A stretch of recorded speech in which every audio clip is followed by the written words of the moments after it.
Tales from the Calamity. Of Friends Lost and Found. The battle was over, but none could say that peace had returned to Carteneau.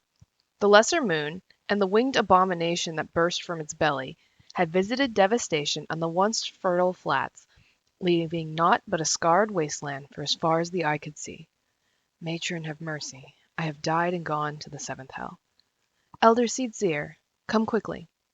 Calamity turned with a start, the sudden cry rousing her from a moment's reverie. She forced her eyes to focus on the speaker, a young serpent, his armor caked with dirt and gore, beckoning with a bloodied hand. My lady, there's something trapped beneath the steel beast. Mustering her strength, Calamity joined the youth beside the fallen Magitek Reaper. From beneath the wreckage, she could make out the anguished groans of one tenuously clinging to life. One of our own? Crushed by the armor of a fallen foe? At the elder Seedseer's command, 5 soldiers joined their strength, slowly raising the battered hulk to free the unfortunate soul caught beneath. Even as the ponderous mass rolled aside, however, it became clear that the survivor had sworn no oath of allegiance to the Twin Adder, nor any company of the Eorzean alliance. Clad in armor of the same unholy steel as the Magitek monster that had entombed him, the Huron youth met Calamity gaze. Not yet a man grown, there he lay, bloodied and battered on this God's forsaken battlefield. Nafaka have mercy, he is but a boy. Forced into service against his will, like as not, ordered to lay down his life for a cause he scarce understands. A strapping Elysian serpent stepped forward, seizing the youth's shoulder with a mailed fist and bringing the edge of his jade-hilted blade to the boy's throat. But say the word, my lady, the lad will feel no pain. Stay your hand. Calamity voice was soft, yet stern. He may have fought against us on the battlefield, but the battle is over. Now he is but a wounded child in need of care that none save us can provide. Aye, my lady. The soldier hastily sheathed his blade, his expression carefully neutral. Taking a claustrum, the staff of legend carved from arbor immemorial, the elder Seedseer stepped forward and focused her thoughts on the wounded youth. O guardians of this land, let the breath of life sweep across this plain so that it may mend this child's broken body and bring succor to his wounds. What left Calamity lips as a whisper rose to echo across the flats.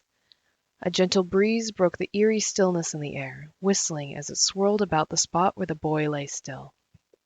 The tortured grimace on the youth's face slowly loosened. His eyes opened for a brief moment, then closed in peaceful slumber. The boy will live. Bear him to the rearguard and see that he receives rest and nourishment. As you wish, my lady. For the next few bells, mayhap a full turn of the sun, she could not say, Calamity walked the battlefield, tending to the wounded. Eorzean, Garlean, friend or foe, it mattered not. These people cry out to me to ease their pain. The prophesied calamity could not simply be ignored, not if Eorzea was to have any hope of a peaceful tomorrow. If there was even a chance that it could be averted, was it not her duty to try? Alas, the task had proven beyond her. Dalamud had fallen, unleashing Bahamut's terrible vengeance upon the land, and now the 7th umbral era was upon them. Despite her best efforts, Eorzea's dream of hope had given way to a waking nightmare. Calamity remained in Carteneau for several days, seeking out what few survivors remained and saving those that could yet be saved. Staring out over the wrack and ruin, she would often think upon the decision she had made prior to that calamitous day. Was their suffering and sacrifice inevitable? Was there truly no other way? She could not say for sure. Nor was her uncertainty limited to past events. By tarrying so long in Carteneau, was she not failing her people? Was her place not with them, back in Gridania? They, too, are suffering. On more than one occasion, she resolved to return to the Twelveswood, only to reconsider. Her siblings and fellow Seedseers, Arun and Raya O, had stayed behind to watch over the forest, as did many skilled and compassionate hearers. I trusted them then. I must trust them now. Those who sacrificed themselves on the battlefield had done so at her command. Until I have done all that I can for them, my place is here. She pressed on, scarcely stopping to eat or sleep. In the faces of the men and women she saved from death and suffering, she found the strength to carry on. The sun rose and set, and one day blurred into the next. But toward the close of the first week, the search parties had begun to return empty-handed. Among the soldiers who had stayed behind to assist in the relief effort, morale was low. They had seen the corpses of too many of their comrades, and their thoughts turned inevitably to the friends and loved ones awaiting their return home. I have asked enough of them. It is time. Summoning her most senior officers to her tent, Kan-e gave the long-awaited order. Begin preparations for withdrawal. We are going home. After her men had dispersed, the elder Seedseer stepped out onto the ravaged plain one last time. My work here is not yet done. It had always been there, in the corner of her mind, but she had been too absorbed in the healing of the wounded to act upon it until now. Tracing the tatters of her memory and the etheric currents in the air, Kane-senna scoured the battlefield. Minutes became hours, her search yielding naught but devastation. I know it is here. Archon Louis-Soix, show me the way. The words were still on her lips when she saw it. There, nestled in the lee of a blackened crag, rested the shattered remains of a staff. Tupsamati. Kan-e recognized the great staff at once. Even lying there in pieces, its power was plain. She could feel the etheric energies that radiated from it as keenly as one might feel the warmth of the sun. Quite how she had known the staff had survived the elder primal's fury, she could not say. Standing there, it almost seemed as if the Archon's benevolent hand had guided her. This thought served to lift her spirits, and she forgot her aching legs. Your death shall not be in vain, my friend. Though Louis-Soix's great wisdom was lost to Eorzea forever, at least those destined to carry on his legacy would have his most cherished relic. The next day, Kan-e returned home, much to the relief of her countrymen. Gridania had not been spared Bahamut's wrath, and the return of the elder Seedseer was a source of much comfort to all as they struggled to pick up the pieces of their shattered lives. Strong they are in the face of such adversity, but the road ahead will not be easy. While overseeing the reconstruction of her home, Kane-senna was reunited with two members of Master Louis-Soix's Circle of Knowing who had stayed behind to lend their aid to Gridania in her time of need. One day, when the time seemed right, she approached them.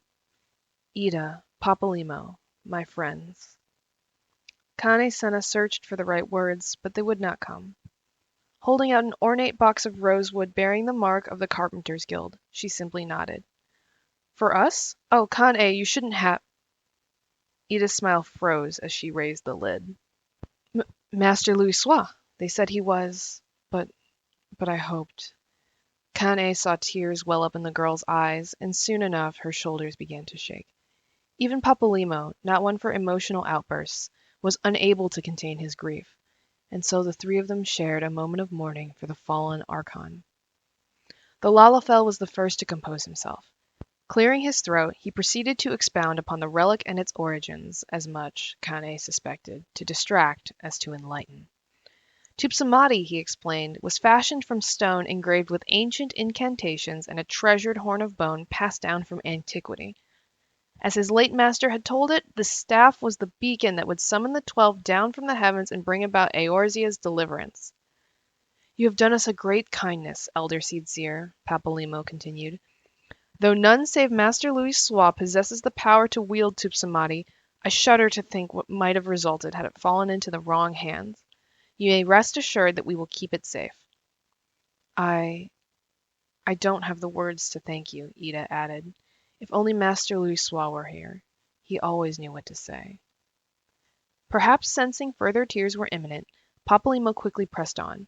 My lady, now that you are safely returned to your people, it is time we took our leave. Would that we could remain here longer to assist in the rebuilding, but other matters demand our attention. The scholarly Lalafell then proceeded to explain that the Path of the 12 and the Circle of Knowing were to be united as a single entity, an organization that would strive to realize the dream for which Archon Louis-Soix gave his life, peace in Eorzea. The realm had lost its greatest champion, and the threat posed by the Primals, the Garlean Empire, and who knew what else still loomed large upon the horizon. And yet, Kan-e thought as she looked into the eyes of the two Sharlayans, with brave souls like these to defend her, there is hope for Eorzea still. Whatever evils we may face in the days and years to come, know that Gridania will always stand with you. 5 years after that fateful day, the wounds left by the Calamity had begun to heal in the Twelveswood and the realm at large. In those rare moments where she was granted a respite from her duties, Cane Senna would often reflect upon the path she had taken. Do you watch us from above, Louisoix? Has Gridania, have I done your legacy proud? Elder Seedseer, the council requires your presence. Cane turned about with a start. Before her stood a young Huron in leather armor of the purest white, one of the keepers of the entwined serpent, the elder Seedseer's personal honor guard established in the wake of the Calamity. My thanks. Pray inform them that I shall join them anon. The young soldier nodded deferentially. As he turned to take his leave, their eyes met, and the memories, ever brimming beneath the surface, came flooding back to her, the images as vivid then as they were 5 years before. We pulled him from the wreckage. He was but a boy, alone and afraid. Wait, I will go now. Pray accompany me. As you wish, my lady. The youth gave a slight bow as he took his place by her side. There are few wounds that time cannot heal. Even those who once stood across the battlefield as enemies, through effort and understanding, may one day find themselves standing shoulder to shoulder, the stoutest of allies. Offering a silent prayer to Archon Louisoix and the friends she had lost, Cane returned her thoughts to the friends who now stood with her, and the countrymen who looked to her for wisdom and succor.